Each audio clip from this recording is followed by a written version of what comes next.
Some characters don't even feel real. Warren, for example, could have been such a great character, but I think he feels like a caricature of that great character in a way. Give me more. Make him tell us why he wants to live in a houseboat. Make him go in a van and live towards the desert. Make him talk to people in the road, in a campground, about life and existentialism. Make him a philosopher. That would have been great. But it feels to me like this character was put in a houseboat and we were forced to forget he existed for too many pages, while the author told us about characters she cared more about. And yes, that's her book, but then don't even mention Warren, don't give me a little bit of something that could be great, and then take him away for so long.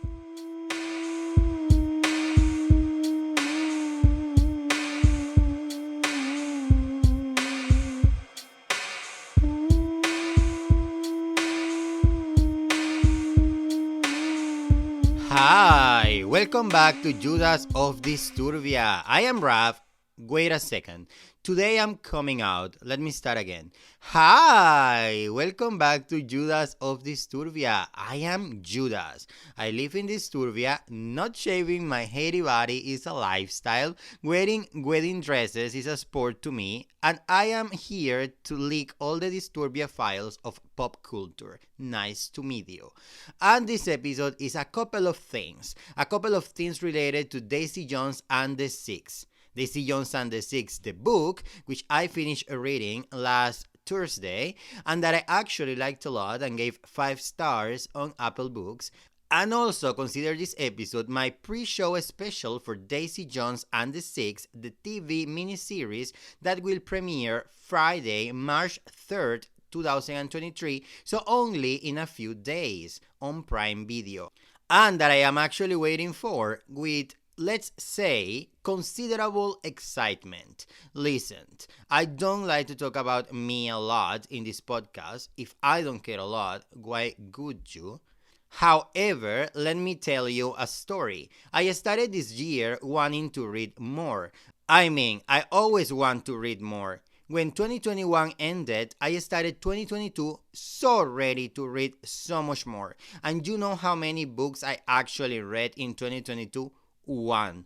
Only one. No kidding. Find Me by Andre Aciman. Part 2 of Call Me By Your Name. I actually loved the first book and I really enjoyed the sequel. But then that girl Pauline Chalamet, Timothy's sister, and look at how everything comes full circle, if you know you know, posted on her Instagram a list of the 25 to 30 books that she read in 2022 and like 50 that she read on 2021 or more. And I got green with envy. Let me sing a little bit. In those same days, my husband told me that he saw a TikTok of someone saying that if you read every day for at least a couple of hours, you could read around 100 books in 1 year. And that was it. I set my Apple Books with a goal of 120 minutes of daily reading, which also became an inside joke between us because I started telling him I was ready to read 1,000 books a year because he told me how. And that if I didn't read all those books in 2023, that was his fault because he lied to me. He could clarify that he said 100 and not 1,000, and it would be so funny between us. To actually read 1,000 books in 1 year, I would have to read like 3 books a day or something. And knowing myself, that idea doesn't even make it to wishful thinking. I also started picking in advance a few books I am really interested in reading to have them ready.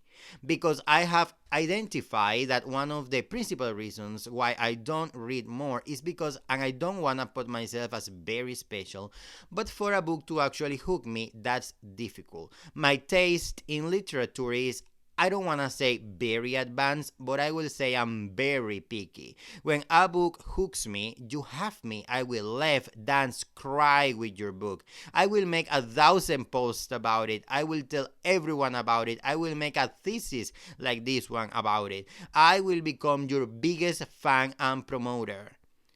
But to get me there is not easy, that's the truth. and the quantity of books that I abandon after page 3 or even page 1 is huge. So I need to have good options before finishing the previous book, so I don't stop reading for so long between books, because I always end up not reading at all for months or even years.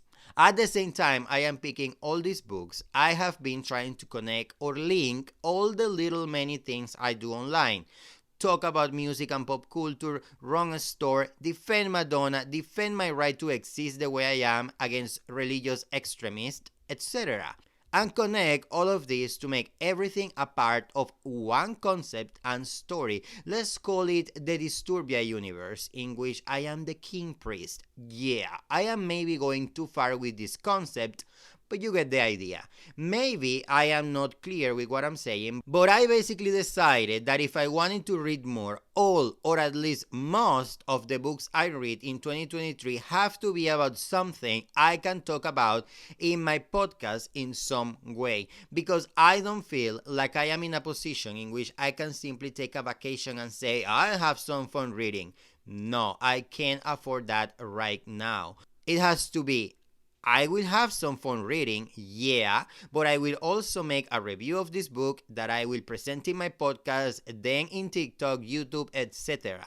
So, because in here I talk basically about pop culture and mostly music icons, especially vintage stories, I started looking for books about that, and about Fleetwood Mac and bands like that, I guess.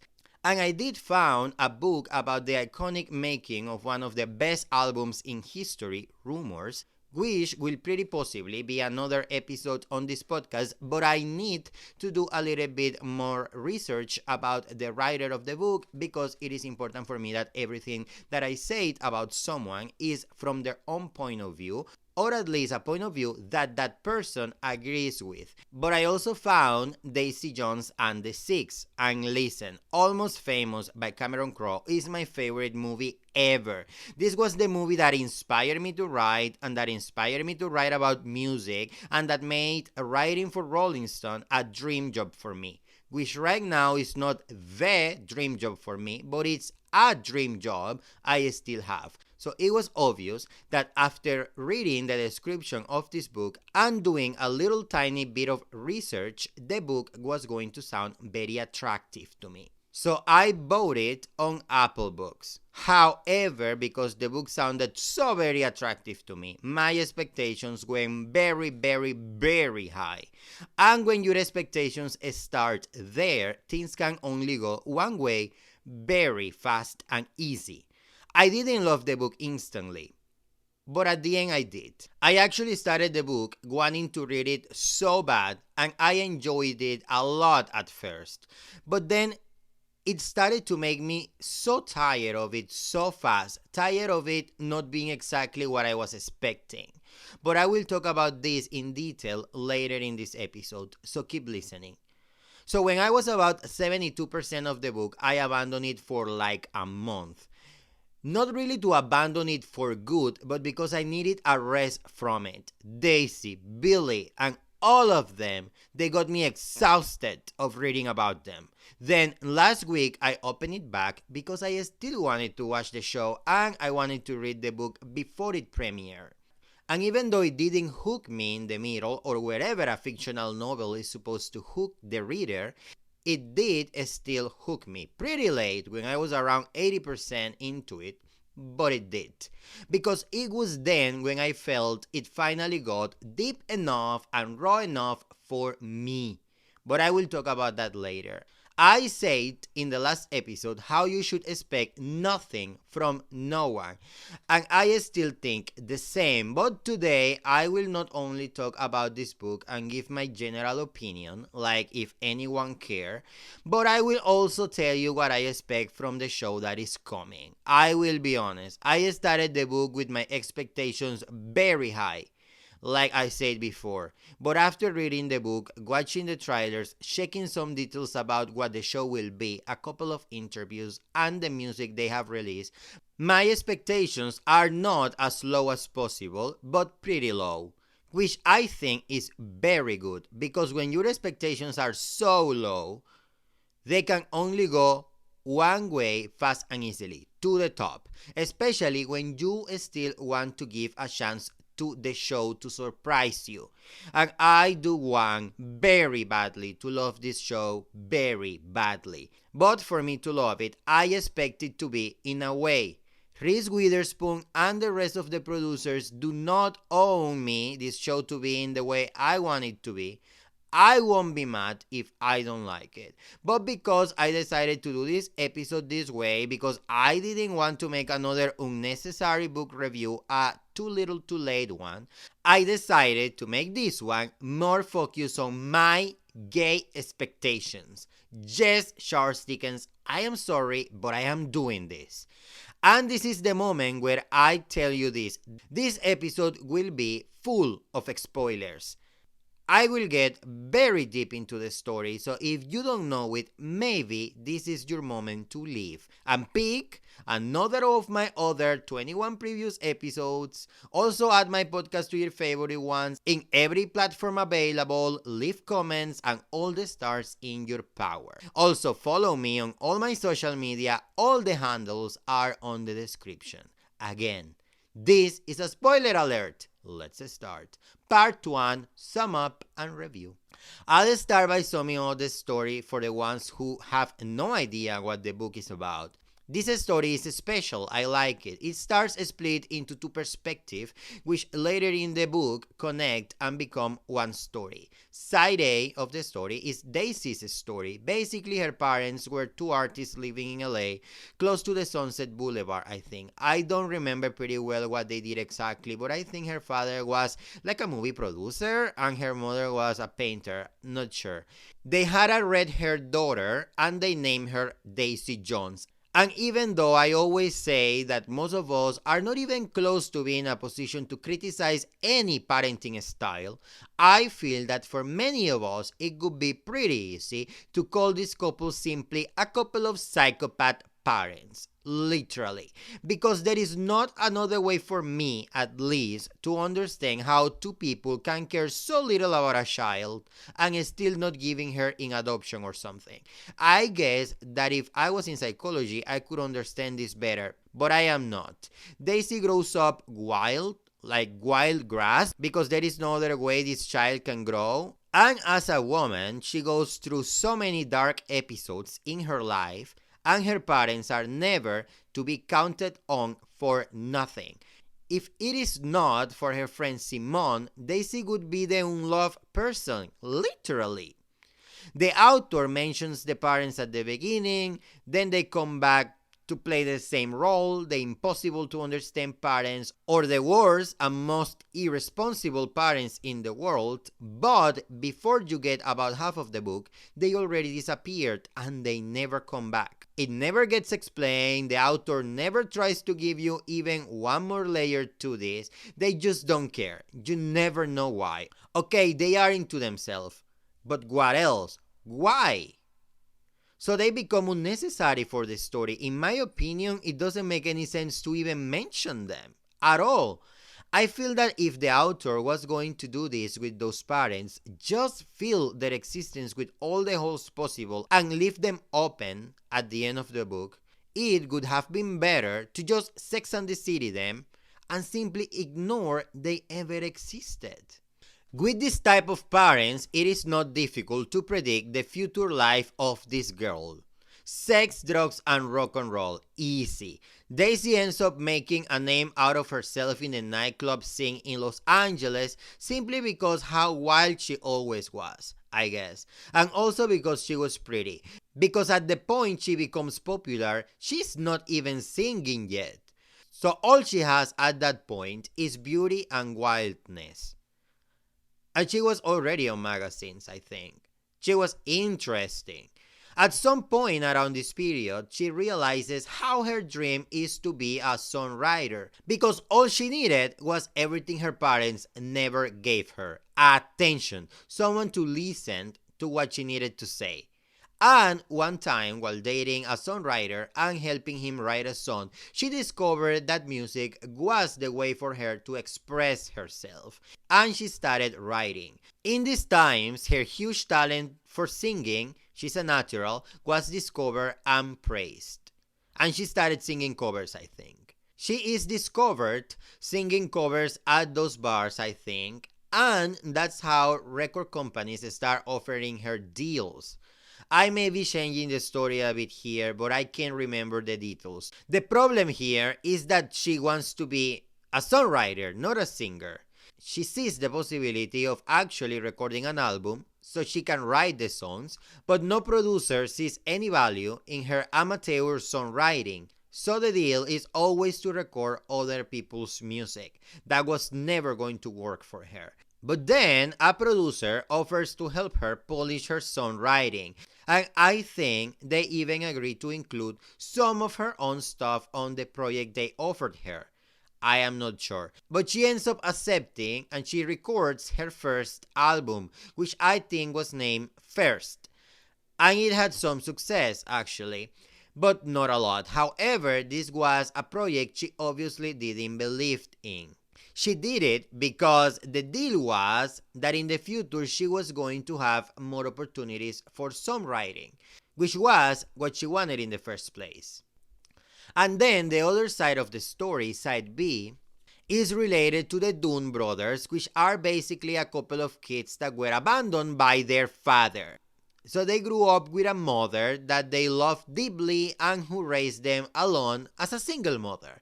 Since he was a little kid, Billy Dunne started being interested in rock bands and playing music, and his mother at some point makes the effort to buy him his first guitar. And I don't remember the details about this, but once he picks the guitar, he never stops playing. Then his brother Graham gets interested in this too, so I think they start basically learning together, and they become really good with the guitars. When they are young, they start forming bands, and I guess that at this point Billy is already writing music, which in the future is going to become one of his biggest skills. With these bands, they start having gigs locally and people start recognizing them. They had a small band, and at this point they were called the Dunne Brothers. I think that the members of this band were Billy and Graham, of course, the brothers. And then Shock, I think that was the name of this guy who at some point in history gets sent to war and he dies in there, sadly.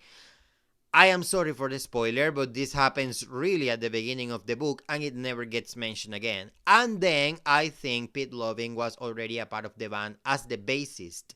So he is a founder also, if I am not wrong. I will not share too many details on the forming of the band because I guess those details are not super important for this sum up. In fact, I think that one pretty interesting episode that happened during these times is the time when Billy and Graham saw their father in the audience of one of their gigs at a wedding when they were starting their career. They were teenagers at this point, and they felt so ashamed of that drunk guy being their father. The ugliest part here is that that guy obviously didn't even recognize them because he abandoned them when they were such little kids, and the only reason why they recognized the guy is because of a picture that the mother had showed them of their dad. But I guess that I will not get into more details about this because for that you need to read the book. However, the reason why I mention this is because later in the story, the way these two brothers read the existence of their father is going to be really important for the way in which they idealize and build their families.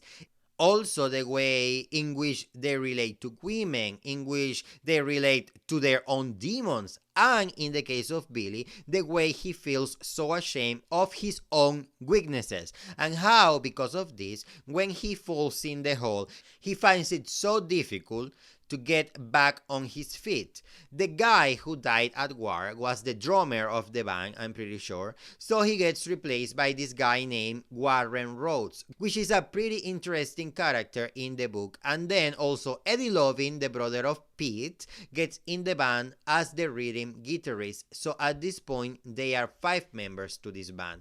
Long story short, at the same time that Daisy Jones is being discovered and signed by Runner Records, the Dunne brothers are also being discovered and signed by Runner Records, and I don't remember the details.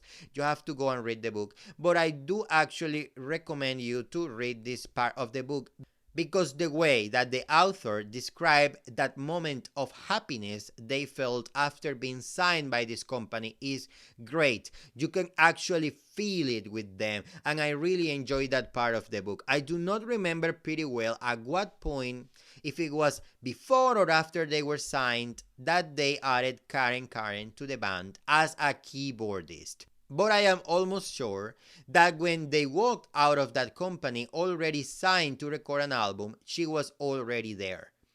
They were already 6, and they were named the 6 instead of the Dunne brothers, which at some points later in the book, you get the impression that Billy never got the memo. I think picking this name was not very smart, because what happens if they add a new member or someone leaves? Or they change the music and they have to add new people to play new instruments, or the opposite. The name sounds incredibly awesome, very cool, but seems limiting, don't you think? In these times, Teddy, a record producer who later on becomes like a father to them, gets in the story, and also wrote a manager for them, who also becomes part of this family, and who is an iconic gay man, which I love. Their album was also named The Six. I think Billy wrote the whole thing. Teddy extremely believed and supported Billy all the time as a man, as a musician. Wow, he really believed in him.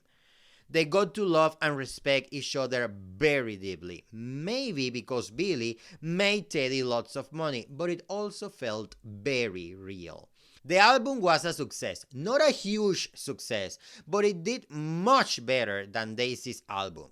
So they went touring. The first tour was named 789. Yeah, they did this numbers thing before Adele. Someone that also believed a lot, maybe too much, in Billy was Camila. If I am not wrong, Billy met Camila before they were signed, and she was like a groupie of the band before they had anything secure in their hands. And she starts going to all their gigs and following Billy since the beginning. And when they are signed and they move to California because they are recording the first album, Camila actually moves in with them. So Camila is like a groupie or a fan of the band, but especially of Billy, who moves with them when they are living in a house that was rented for them.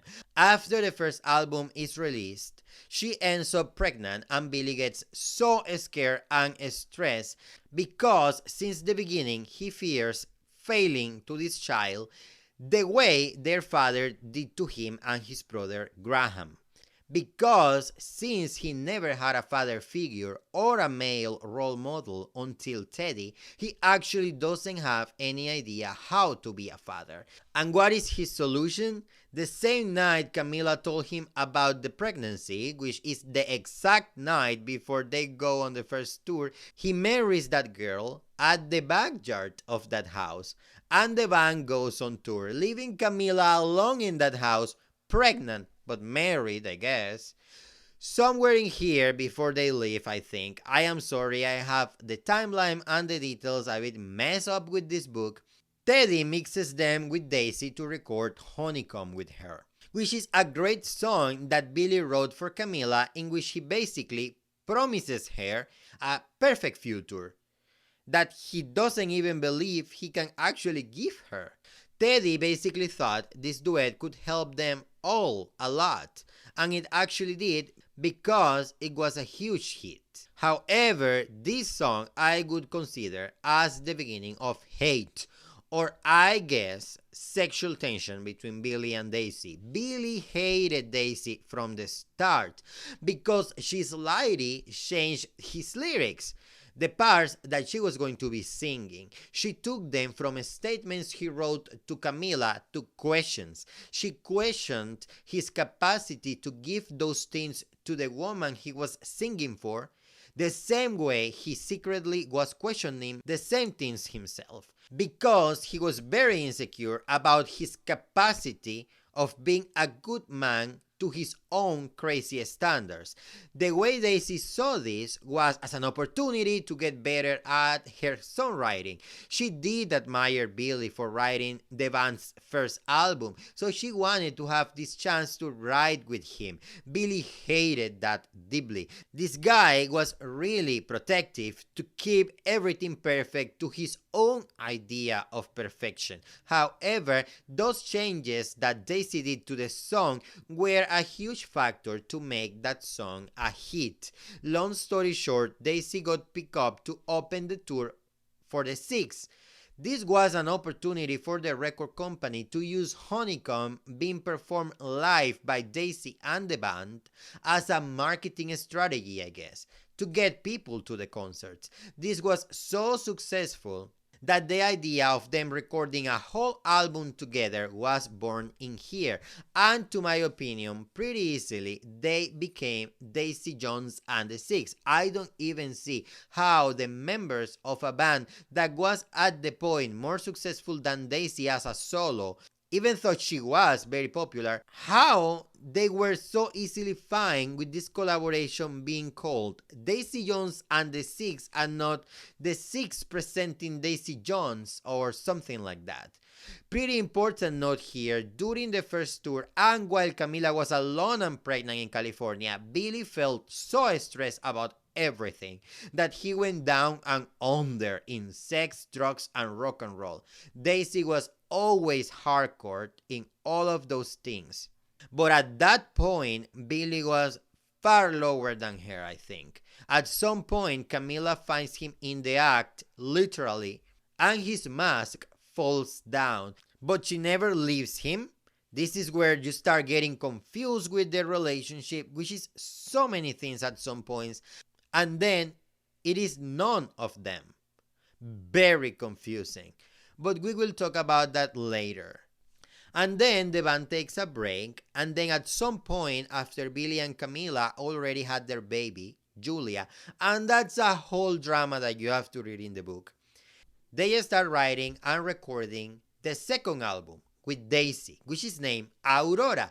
And if at this point you think Daisy and Billy already hate each other, this is where everything actually starts. Long story short, the album is a success, huge success, and they make it to the Grammys and all. The tour is a huge success at the beginning, but then at a concert here in Chicago, everything that have been boiling all the waters between all these people gets to maximum heat and the whole thing explodes.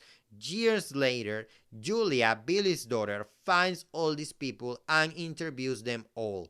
All those fictional interviews are what you find in the pages of this book. Giving you my honest opinion, to me, this book is about family. I know some people say it is about a lot of things like women, rock, I don't know. What I get from this story is a tale of dysfunctional families, most of them not working at all. Daisy and her parents, is that a family at all? The Dunne brothers and their single mother, that one works much better. Camila and Billy's family, that one is based on wishful thinking, traumas, and fairy tales, but I guess it worked for them. Pete and Eddie, even though we don't see a lot of the rest of their family, we see a pretty developed dynamic between them too, and it works as a functional part of a bigger family, I guess. And then the band as a family in which the members are the children, Teddy is the father, and Rod is the other father. There is incest in that family because of Graham and Karen's pretty intense relationship, and also because Billy and Daisy in some platonic way. The band was a family that was forced together because they were talented together, but that ultimately didn't work and ended up exploding. Yes, this book is about family to me, and it touches pretty complicated issues like abortion, trauma, drug addiction, alcoholism, etc. But it seems to stay in the surface, which makes it a little bit soft and cliche. If you are going to give me this book, get deep, get raw, peel these characters layer by layer as if they were onions. I needed that as a reader. I needed the book to feel more like a book for adults.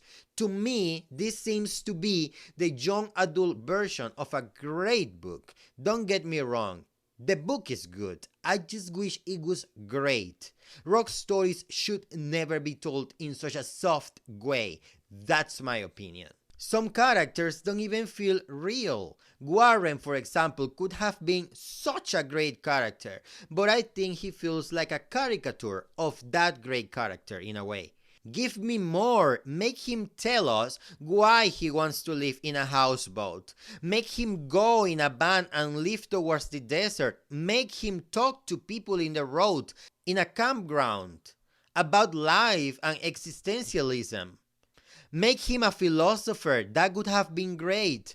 But it feels to me like this character was put in a houseboat and we were forced to forget he existed for too many pages, while the author told us about characters she cared more about. And yes, that's her book, but then don't even mention Warren. Don't give me a little bit of something that could be great and then take him away for so long.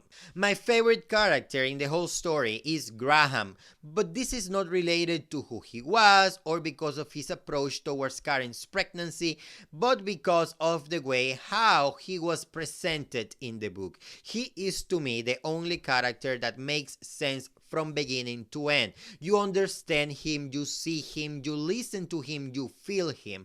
This is the one character that the author takes to a more raw place. From the start, you get him. You can see the way how he takes the abandonment of his father, which is different than Billy's, and you understand how he sees Billy after that, and it makes sense. The way he sees Billy is complex, like the way Camila sees Billy is complex, but the way Graham sees Billy actually makes sense and you understand it. It is exposed clearly, different than in the case with Camila.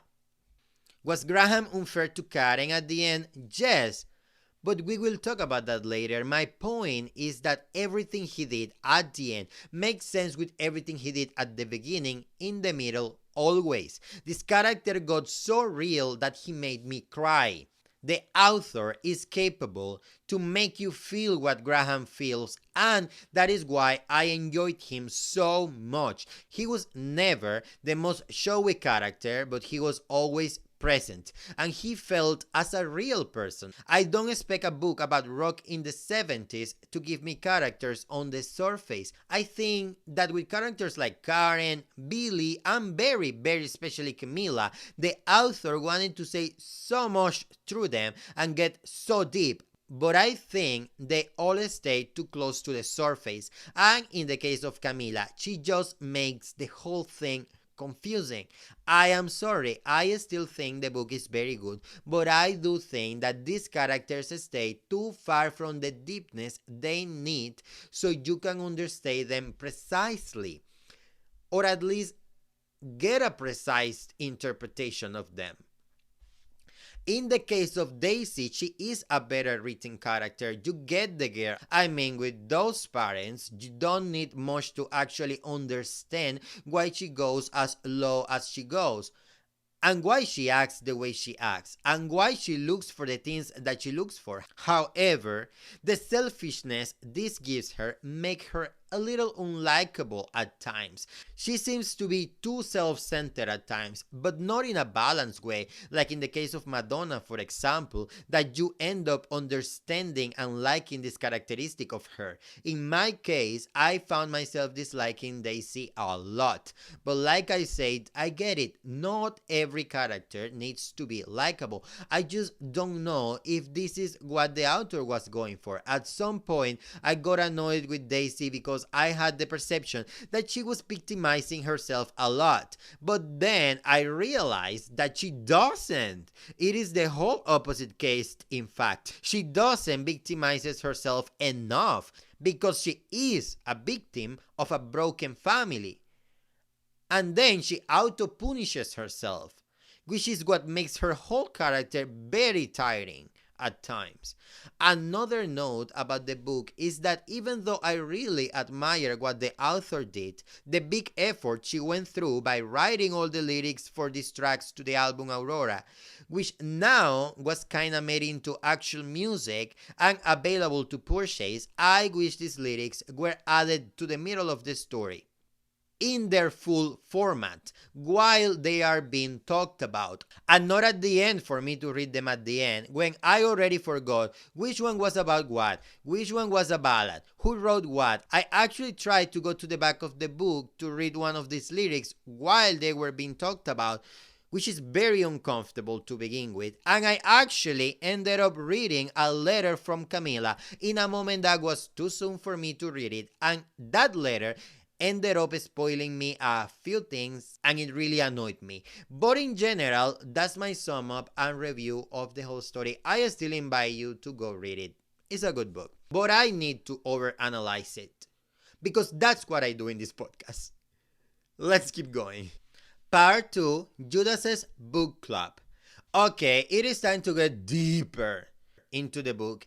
In the back of it, after I finished the story, I found a section in which there are 15 questions and topics of discussion about the story itself. They are designed for book clubs, but I've never found a real book club that actually works for me, even though I've wanted to be a part of one for a long time. I read the questions and I realized that they are actually excellent, deep questions about this story. So I decided to take them and use them here. Let's peel this story like an onion. Let's get deep. I will go one by one and reply them all. And I invite you to reply them too. Tell me if you have a different opinion or if you want to add something to what I said. Reply on the reviews of the podcast or in any of my social media platforms. Let's make this a book club, at least for this episode. But enough talking, let's start with the questions. Question number 1. This book is written in an oral history format. Why do you think the author chose to structure the book this way? How does this approach affect your reading experience? Okay, I'll be honest, this is the first book I read with this format. I mean, this is not exactly like reading theater plays or movie scripts. I didn't know it was written this way. This was a surprise for me. Years ago, I was actually reading a lot of movie scripts, and one script that this book reminded me of instantly was the script for Gus Van Sant's To Die For movie, which is a movie I love, and that even though it's based on a real story, uses a mockumentary style, which is so enjoyable when it is done the right way. So when I started reading this book, I started getting the images in my mind as if I was watching a documentary, and I really enjoyed it. But I think that at some point it tired me, I won't lie.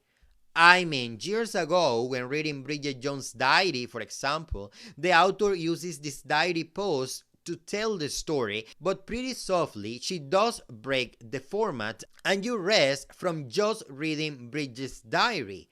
I felt that this one, Daisy Jones and the Six, is very good, but almost never breaks the format. The author never mixes prose in the middle. There is someone talking all the time. Imagine you're watching a documentary and all you see is people in confession camp, one after the other, and again, with no images to take you out of the loop. It is exhausting just to think about it. This is what this book felt like at some points. But most of the times, the writing style of this book is easy to enjoy. Question number 2. At one point, Daisy says, I was just supposed to be the inspiration for some man's great idea. I had absolutely no interest in being somebody else's muse. How does her experience of being used by others contribute to the decisions she makes when she joins the Six? I feel that the way we read about pre-songwriter/singer Daisy makes it clear what she means here. The role she fit the easiest in the scene in which she was a groupie, a band-aid, or a muse. If people would see her before she started singing, they would never think she was going to become the star of the show. If she didn't have her talent, she would be destined to be some rocker's groupie, that one girl who goes crazy in the backstage, or a DJ's girlfriend. And she actually did those things, but she needed more than that. She was made for bigger things and she knew it. So when it became obvious to her that that was the way people were seeing valuing her, that's when she woke up. She wasn't there to be an accessory to someone else's life. In this aspect, she reminds me of Madonna, just in this one aspect. And then when she joins the Six, and even before that, when she was signed for the first time, in that period when she was supposed to record her first album, but she actually wanted to get out of the contract because they wanted her to sing whatever they wanted her to sing without listening to her opinions or songs, she would not let people step on her. I am not going to tell you that as a character she is good at negotiating. When she doesn't get what she wants, which is basically having the right to express her ideas through music, she reacts bad, she fights, she auto-punishes herself with drugs, she runs away, she doesn't fix it, but she never gives in, not a little bit, and she doesn't trust these people. After the first fiasco, she doesn't trust people, and she builds walls between her and everyone else. That is why it's so difficult to help her. At a couple of points, she seems ready to take the walls down between her and Billy, but it just doesn't work. Also at the end, when she finds out that this project of Daisy Jones and the Six is not going to work for her after all, she leaves without looking back, without running away to hide like the first time, without giving no one the chance to convince her. When she's out this time, she's out of the whole thing for good. Question number 3. Why do you think Billy has such a strong need to control the group, both early on when they were simply the Dunne brothers and later when they became Daisy Jones and the Six? Billy reminds me of Natalie Portman's character in Black Swan a little bit. He needs everything to be perfect, but perfect to his own crazy standards, which only he can achieve or someone under his close supervision. I don't remember if the author talks about this, but I feel that after the father abandoned the family, Billy, being the older brother, the older male in the house, involuntarily became a role model to his brother in his mind. And yes, he was a role model to Graham. His brother definitely saw him this way, but Billy, since pretty young, put this big responsibility on himself to be perfect. So the brother has someone to look at and one reason less to worry, because everything was under control, perfect. When he got into the guitar, not only he got into the guitar, but he practiced enough to become perfect at it. All the instruments he learned, and in songwriting, he also aimed to perfection, always. And when becoming a father and a family man with his own wife, he also aimed to perfection. So because we can be perfect like that at nothing, especially when your expectations of yourself are so high, when he felt he was not going to be able to achieve this perfection he was asking from himself as a father, that's when he fell hard. He couldn't take it. And when we talk about Billy in his personal life, and especially as a father, that was the worst, because he had such a need to be to his kids the whole opposite to what his father was to him. When making music, of course, he was also a control freak. He needed to be the greatest man at whatever he did, the whole opposite to the idea he had of his father. Question number 4. There are two sets of brothers in the Six, Eddie and Pete Loving and Billy and Graham Dunne. How does these sibling relationships affect the band? I feel that the dynamic in the relationship Eddie and Pete and the relationship Billy and Graham are actually pretty similar. There is a huge bond between both pairs of brothers, a lot of love. Graham would go to play guitar to the top of the Everest if Billy needed that from him. No questions asked. He would just follow him to the moon. And Eddie too, he stayed in a band with Billy, who he deeply disliked, because Pete, his brother, was such a huge part of this band that for him it was the best to stay in there. So Eddie stayed for his brother. In both pairs, you also have a dominant brother, a wild rock and roll temperamental man. In the case of the Dunnes, it was Billy, the older one. In the case of the Lovins, it was Eddie, the younger one, I think. And the other brother could be much more pacific than the other, and a pretty calm man, in both cases, Graham and Pete. I feel like in the case of Billy having such power in the band and getting everyone on their nerves when he was trying to control them so much, that was never an obstacle for Graham to be accepted like another member of the band. No one mad at Billy could come and get upset with Graham because of the brother, and I like that a lot. Also, when Graham and Karen got together and then they broke up so badly, Billy was never put in the middle of this, and Karen's position in the band was never in jeopardy for doing nothing to Graham, I think. So even though I think in real life this would not be as easy as in here, I like it. And then about Pete and Eddie's relationship, I can see a way in which it affected the band. Even when Eddie was so upset with Billy because he could never stand the guy, it doesn't seem like it affected Pete directly. It was something all the members could suffer equally, and something that was treated in no special way because these guys both had brothers in the band. So I don't see a direct way in which this pairs of siblings affected the band. They affected Billy's and Graham's relationship at some point, but not the band. And also, at the end, when Pete was trying to leave and Eddie was trying to stop him, it could be related to the fact that without Pete on the band, he would not feel as connected to the rest of them as before. Pete was a link for Eddie to the band in a way, and especially to Billy, so it may affect them, but not the band directly. Or maybe yes, because if Eddie is affected, the band is affected because he is part of the band. So I don't know. I guess in the case of Pete and Eddie, there was more potential for that relationship to affect the band. Because maybe Eddie was even more stubborn than Billy. Number 5, Daisy, Camila, Simone, and Karen are each very different embodiments of female strength and creativity. Who are you most drawn to and why? I don't know, to be honest. I agree that all of them are written to represent female strength in different ways, but none of them is my favorite. And it is weird because as gay men, being the men who are not afraid of exploring the female experience, because we are not afraid of society thinking we're gay, because we already are, we tend to get drawn to special and beautiful women easily. In my case, for example, I can't take my pop culture focus out of Madonna. I am inspired by her. And even being a man, I feel identified with her. As gay men, with lots of people always trying to take us down, treating us as if we are less worthy of our experience than others, we identify with women because there is people who still consider them less than straight men.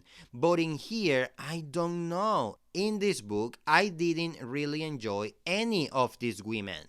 I would take Simone out because even though I think she could be the closer to a Madonna type of legendary woman, she is a secondary character. And even though I really appreciate her, she is just there to be the only one that for no reason truly cares about Daisy. I never knew enough of her to get drawn to her, and I think that my opinion of her may be filled with idealized ideas of who that woman was. So it can be Simone. I guess Camila is supposed to be the one, but in my case, like I have said before, I am confused with her. Sometimes I get the impression she is written as such a modern woman, and other times she is my grandmother in the 1950s, the whole opposite. And even talking about the creativity part, if we compare Camila, that I bet had to be really creative to raise her kids, as every parent, when compared to 3 musicians, she is the one who loses. So I have to pass on Camila. I am sorry because I guess that a lot of people love Camila.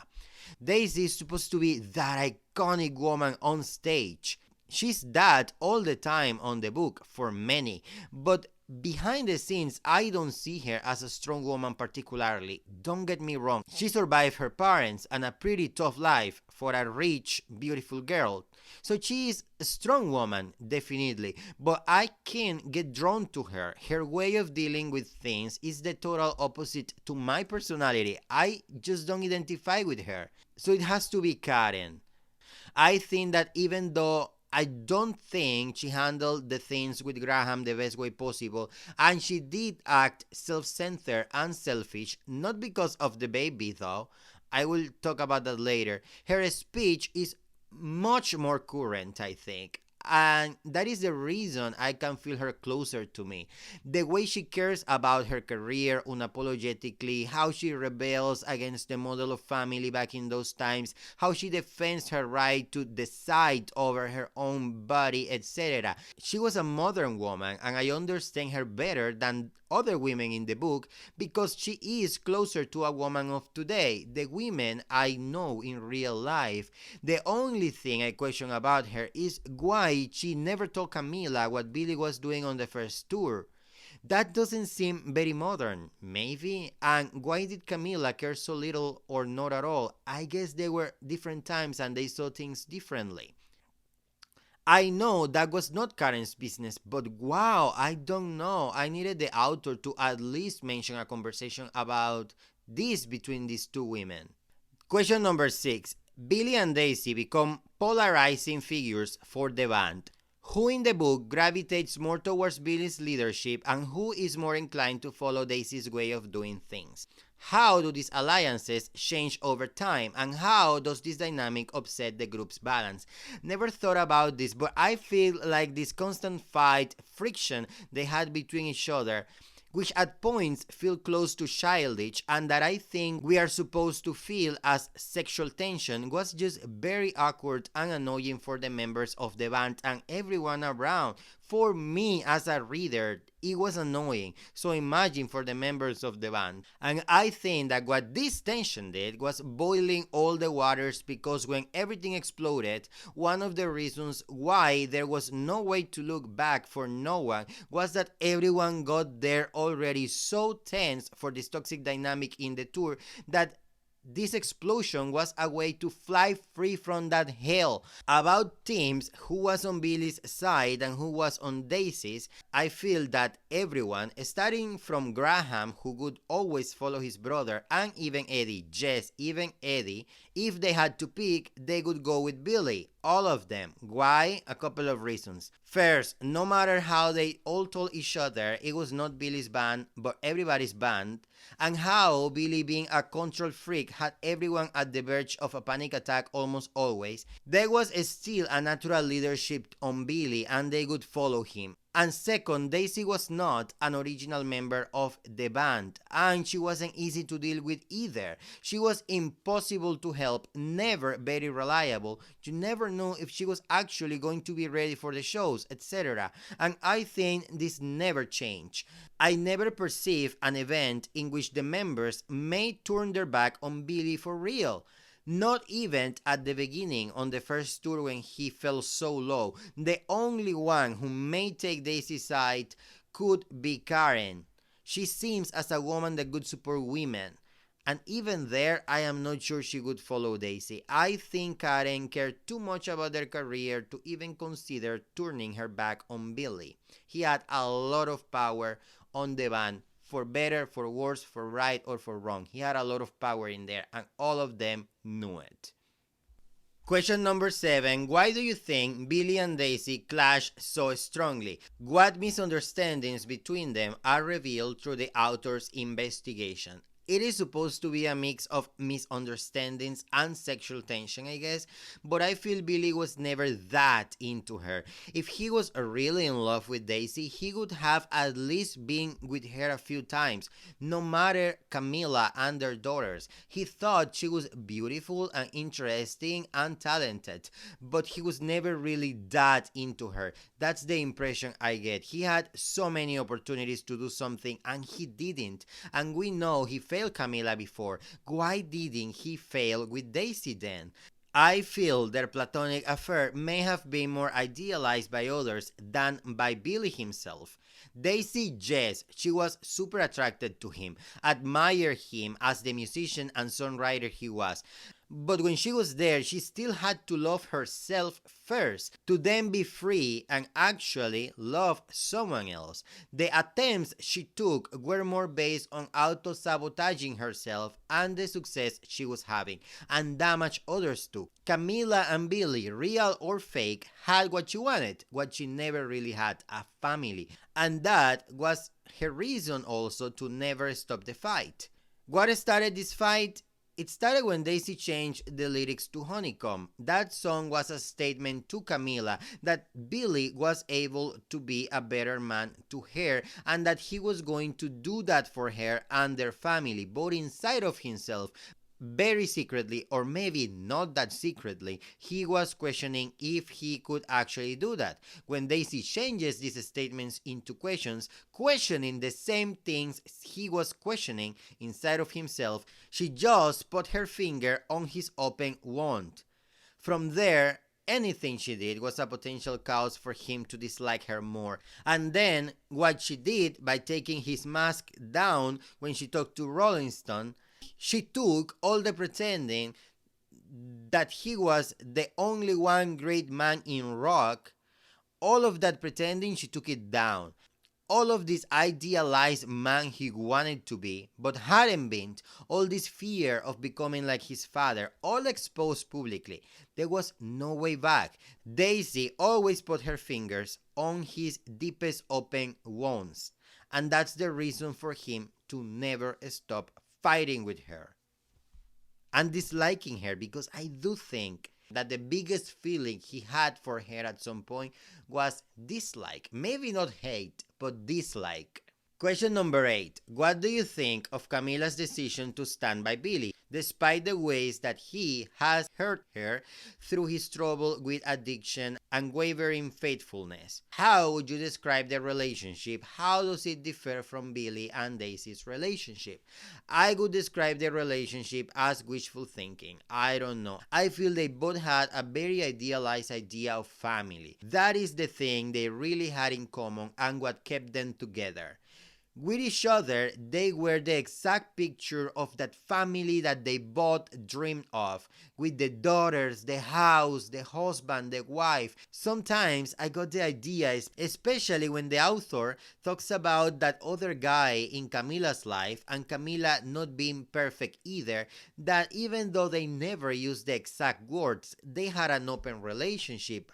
Or that Camila understood they were always apart and he did too, this very modern and current approach to a couple, I guess. But then they were pictured as a 90s 50s couple again, in which it seems as she was just staying because she didn't have a life without Billy and he was supporting her and the family. And then back and saw this relationship was never clear to me. They seem to be hurting each other, but are them? Do they still love each other? Do they care? I don't know. And the difference is that Billy's role in his relationship with Camila was the whole opposite to the idea he had of his father. All he wanted to be was everything his father never was, and that was what this relationship was. This was his better chance to be the father on this picture-perfect Norman fucking Rockwell family he never had. Daisy, on the other side, the way he saw her, at least, represented the opposite, represented him being his father when he and Graham saw him at that gig when they were teenagers, a drunk man dancing with a drunk woman. All he knew he had inside and hated about himself, because reminded him of his father who abandoned them. With Camila, he was always containing, taming that beast inside himself, the addict, the womanizer. Was he happy though? Do you know what? Maybe he had the family he always wanted. Maybe that was enough. I don't know. Would he have been happier with Daisy? Maybe not. Maybe with another woman, yes, but not Daisy. I don't see it. I don't see Daisy being the one who got away for Billy, or vice versa.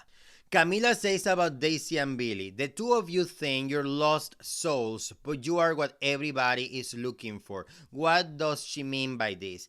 I remember the phrase, but I don't remember the context pretty well. But if I am not wrong, I think she's talking about their stage persona, not the real life persona. She was telling Daisy how the audience love her. Rock stars like Daisy and Billy are idealized. People think their lives are perfect. That guy at the bar in Chicago with Billy at the end represents that idea. But behind the scenes of those two, Daisy and Billy, that is not what everybody's looking for. They were not free in so many ways, as addicts, as abandoned kids, attention seekers, etc. And I think that what we all secretly want is freedom to build our own road and walk through it towards wherever we want to go. People can identify with them easily. They are definitely not lost souls because we are all a mess in different ways, but they are not what people is looking for. Maybe the ideas they talk about through their lyrics is what people is looking for, but not to live their real lives. Question number 10. As you read the lyrics to Aurora, are there any songs or passages that lead you to believe that Daisy or Billy was intimating things within their work that they wouldn't admit to each other or themselves? Not really. Maybe I would have to read them all again, but at first read, I didn't get that. I think that nothing ever happened for real. Maybe I'm wrong, but then my whole opinion would change about the relationship if I would discover something different. But today, I think the affair between Billy and Daisy was very toxic and very platonic. I wonder what will they do with this on the show. Maybe they will go the whole opposite way to what I think. Question 11. What do you think of Karen's decision about her pregnancy and Graham's reaction to the news? What part do gender roles play in their situation? I feel Karen had the whole right to take the decision she took. That's her body. Also, she could have kept the information for Graham and just do it. Would have that been better?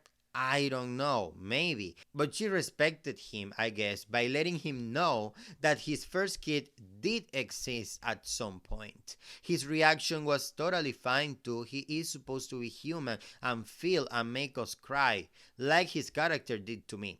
He wanted the baby. Listen, when all this happened, when she wanted to finish the pregnancy, my first idea was that if he didn't even try to save the life of his baby, because that's the way he called this kid, he would feel as he abandoned the child as his father did with Billy and him. I think that a lot, or most, or all of the aspects of the personalities and behaviors of the Dunne brothers come from their father. Did this reaction kinda created unnecessary pressure and guilt on Karen for taking a decision she totally had the right to take on her own?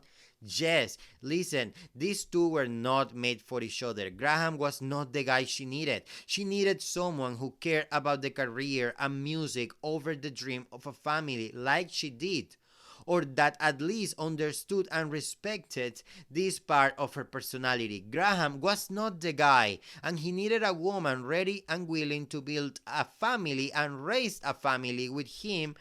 And that was definitely not Karen. He needed a Camila to replicate what Billy, his role model, had built with her. But then, why were they ever together? I know Graham was an adult man, and he is described as a big man, but he was also described almost childish. He had an innocence to himself. Yes, men can have that type of personality too. He idealized a life with Karen. And she knew it. That's the point. She knew it. Even Camila told her to please not hurt Graham. If Karen knew his intentions were never going to come to fruition, if she knew he was in love with her and that she was never going to fall in love with him for real, she would have done exactly what Camila told her and stopped sleeping with him before his heart got broken.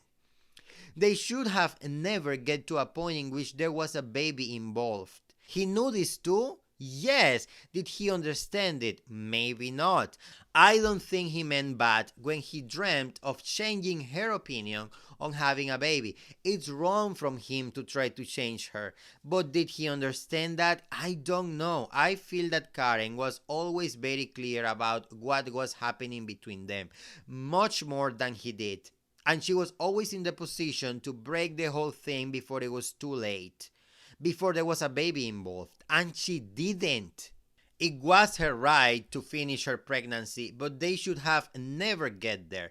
Both guilty. But I think Karen, who was much more realistic than Graham, should have stopped their situationship no matter what when it wasn't too late yet. They were both toxic and selfish. She wasn't selfish when she stopped the pregnancy, but she was selfish when she wasn't raw and honest to the guy before they got to that point.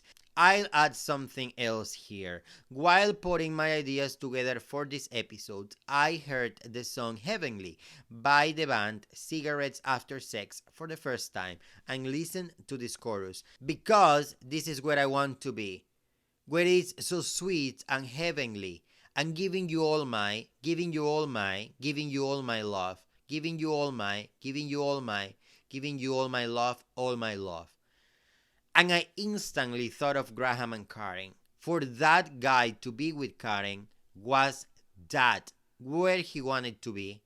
It was heavenly for him. She was the woman of his dreams. And he was giving her everything, the whole damn thing. And she knew that. She knew it. And she didn't stop him before his heart got shattered like that in so many pieces. That's why I think she was selfish. She didn't stop because being with him, having sex with him, was fun for her. But what about him getting deeper and deeper in love with her? That's my question. Question number 12. Were you surprised to discover who the author was? How did you react to learning the author's reason for writing the book? It was a surprise, but not too unexpected, although I never saw it coming. I don't think it is such a huge thing either, except for Julia interviewing a woman that was possibly an affair his father had in the past, which I still think was only platonic. When Daisy tells her about the conversation she had with her mother Camilla back then about Billy, that was, I think, awkward, I guess. But a way for all of them to grow in some way, maybe. I guess that to understand Julia's reasons a little bit better, I would have to read everything again and consider other stuff. Consider the fact that Julia was obsessed with Daisy when she was a little girl and all of those things, but I don't know. I don't see it right now as it is such a big thing. Question number 13. What role does the reliability of memory play in the novel? Were there instances in which you believe one person's account of an event more than another's? What does the author mean when she states at the beginning the truth often lies unclaimed in the middle? The truth definitely lies always in the middle, not often, always. But to be honest, I didn't find in the story any instances in which any characters were telling the story particularly in a different way or a different story. At least not something too important or I can remember. I think that what I read in this book was a group of people telling the same stories from their own points of view. For example, the way Warren and Eddie saw Niccolo, Daisy's supposed to be Prince's husband, was not the same other people like Billy saw him, but they didn't tell any event in a different way. They just have a different opinion, and not everyone care about the same stuff to actually look in a deeper way to the same details. Not everyone was present everywhere, etc. Daisy and Billy, though, may have a different recollection of the dynamic between them, but I think that from both their points of view, I read the same. That at the end, nothing really happened between them. One time, while riding at Teddy's house, they almost kissed, but they didn't, right? I'm almost sure they didn't even kiss. They never did, I think. Question 14. What did you think of the songs written by Daisy Jones and the Six? How did you imagine they would sound? Like I said before, it was difficult for me to read them at the end and not while they were written and recorded. When they were being talked about on the story, the author adds some lines, but not the whole lyrics until the end of the book. So when I did read them after I finished the story, I kind of lost the meaning of many of them. I started trying to sing them while reading them, imagining they would sound close to the music of Fleetwood Mac, which was obvious to me when Daisy got to the band that Fleetwood Mac was the band that this fictional band was based on, but I don't know. I started this book without knowing the show was about to come out with the music, but very soon I find out about it and I was able to put faces to these people, so I decided to wait for the songs to be released. I tried not to imagine the sound and just wait for it. A few weeks ago, they released Regret Me, and it wasn't what I expected. It didn't sound like Fleetwood Mac music that much either. I didn't love it. But now I kinda do. I have surprised myself singing, "You regret me and I regret you" a few times already. And then, like a week ago, they released Honeycomb, or a version of it, I guess. And this one I like from the beginning. It sounded closer to what I would expect. I don't know how this song could be the hit that it was supposed to be in the story, but it was very good. I really enjoyed that song. So now we don't have to imagine the sound, we are already listening to it as interpreted in the show that is coming. Question 15. If you are old enough to have your own memories of the 1970s, do you feel the author captured that time period well? If you didn't experience the 70s yourself, what does this fictional depiction of the time evoke for you? I was born in 1987, but I have watched Almost Famous many times. I have watched documentaries, read about that time, and I think this book does have the right vibe. I wish the groupies were more involved in the story, maybe. They were a huge part of those backstage back then, and I remember none in particular in this story, and maybe some encounters with real famous people from the times would have put you in the vibe even more. I could have written a scene with the band meeting David Bowie or something. But I think I understand why the author didn't do some cameo like that. I guess she wanted to keep everyone fictional. Wow! That was a lot of talking about Daisy Jones. Those were all the questions. Let's keep going. Part 3, the show. As you may know, at some point, very soon after the publishing of this book, and even before, I don't know, it got to the hands of Reese Witherspoon, and she loved it. I think she said she read the book in 2 days. As you know, she has such a good eye for TV material lately, so this became a show. In fact, the first of 10 episodes will be out this Friday, March 3rd, on Amazon Prime. About the cast, I have to be honest, I don't know many of these actors and actresses, but I am really excited to watch them for the first time in a show. I know Sam Claflin a little bit. I mean, I know he was on the Hunger Games, and I always wanted to watch the movie Me Before You, but not much more than that. Do I think that as Billy he looks the way he is described in the book? Yes, I mean, I won't lie, before seeing him as Billy, I had some pretty close to identical version of Billy Crudup as Russell Hammond in Almost Famous in my mind to play the Billy of this story. And I think that except from the mustache that Billy doesn't have in this story, he kinda have the same look as Russell. And it does work. I wouldn't have think about Sam for the role. I still have to watch the whole show to actually give an opinion of his performance, but aesthetically I think he and his whole look work.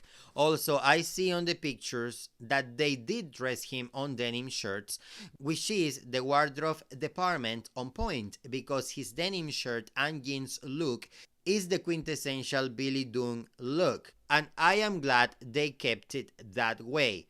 Let's watch all the episodes though, because Billy is supposed to be wearing that practically all the time. I mean, that was even an inside joke for the band. So let's see how they play with his style. I could add some leather inserts on some of those shirts, maybe. I don't know. Riley Keough, or whatever way you mention her last name, granddaughter of Elvis Presley and Priscilla, and the daughter of Lisa Marie, who, as we know, lost her life pretty recently. By the way, I am dedicating this whole episode to her memory, and I know her daughters and family are going to pretty tough times right now, so I wish them all the best. Riley plays Daisy, and I have to say, I have not seen any of her acting performances yet, but I am excited to see her for the first time on the screen. She wasn't the Daisy I imagined, but after seeing her in trailers and all, I see her. She is Daisy. I feel that the look is not exactly as described in the book. I have a feeling that they mixed that look from the book with some flowy tops and dresses with huge sleeves as a wink to Stevie Nicks, which at the end of the day I think is a clear inspiration for this character. So even though I imagine her look closer to some of the looks of actress Jane Birkin back in the day, maybe when she wore shorts, I am still excited to see this version of Daisy. There are still many scenes to watch in the show and a lot of looks we haven't even seen. In general, not a lot of the members of the cast look the way I expected, but not too far either. Warren looks different than in my head, for example. The mustache looks kinda fake, again, like a caricature of a potential great character, but looks good in general. And I imagine him older. I think he is described as older in the book, but I don't remember pretty well. Graham is supposed to be a big man, like thick and hairy, the whole opposite to his brother. I see he is not like that in the show, but looks good and very handsome. I mean, the whole idea of this character to me is related to the contrast between his big hairy body and his sweet, almost toxically innocent heart. So let's see if he will be as interesting in the show as he is on the book. Actor Will Harrison is playing Graham, Sebastian Chacon plays Warren, and Josh Whitehouse plays Eddie. Camila Morron is Camila, Navilla V is Simone, Tom Wright is Teddy, Suki Waterhouse is Karen, and about Pete, we will talk about that later. I am also pretty excited about Timothy Olyphant playing Rod Reyes. This is an actor that I've never followed too much and too close, but every time I see him, I like him on the screen. The rest of the cast you can check on imdb.com. If I stay talking about the aesthetics of the show, I have to say that the cover of the Aurora album that they are going to release pretty soon doesn't look like described on the book. It is the idea, but not a total match at all. And this album doesn't have the exact track list that it has in the book. I understand this is a soundtrack for the show, but if you're going to sell it as Aurora, which is such a very well described fictional album, make it the exact same to the one I read about. Who am I kidding? I'll buy it anyway. I already talked about the music that they have already released. It sounds great in general. And you know what? They are promoting this show a lot right now. Trailers, clips, music, interviews, articles. I think I haven't watched even 50% of this content because it is too much for me. I need some mystery when watching the show. But the things I have watched, I have to say they all look good in general. Details here and there are not what I expected, but I understand and value creative freedom. If all this content is not taking my low expectations higher or lower, it is at least keeping me considerably interested and wanting to watch the show. There is only one thing that is making me very, very, very upset, very mad, and disappointed. Where is bassist Pete Loving in this story you're presenting on TV? Part 4, Gay Expectations. Like I said before, no production owns a thing to a potential viewer, which at the end is everything I am here. But I really want to love this show, so these are my top 3 wishes for this show. If Reese Witherspoon and the rest of the producers of this show could grant me 3 genie wishes. This is the way how this show could take my expectations from low to a very, very high place. 1. A good reason for Pete to be excluded from the show. Please do not pretend he never existed. Even though his character doesn't speak a lot to tell the story, he is a huge figure in the book and the band. And the dynamic between Billy and Eddie stays in balance because Billy respects Pete deeply. He also represents in the story someone who didn't want fame after having it. He really preferred a different life and went for it unapologetically. Also, being called the Six doesn't make any sense if they are 5 members only, and Daisy is not an original member of the band. Without Pip, there is no Six. 2. Do not make Daisy an original member of the band. Mention her first album named First and the band's first album named Six, recorded without Daisy, both with Runner Records. Then talk about how they got together for possibly one album because of the success of the single Honeycomb. Explore why the members of the Six accepted so easily for Daisy to take the first credit in the name of this collaboration if they were more successful than her at that point. Why weren't they named The Six with Daisy Jones or something like that? 3. Make Karen and Graham's romance to start from episode 1. In the book, even though Graham likes Karen from the moment he meets her, and he makes that obvious to everyone, the romance starts after the first album during the first tour, I think. But if we only have 10 episodes and we want this romance to develop deep enough into something that we will for real enjoy and feel on TV, we need more than 4 to 5 episodes with them together.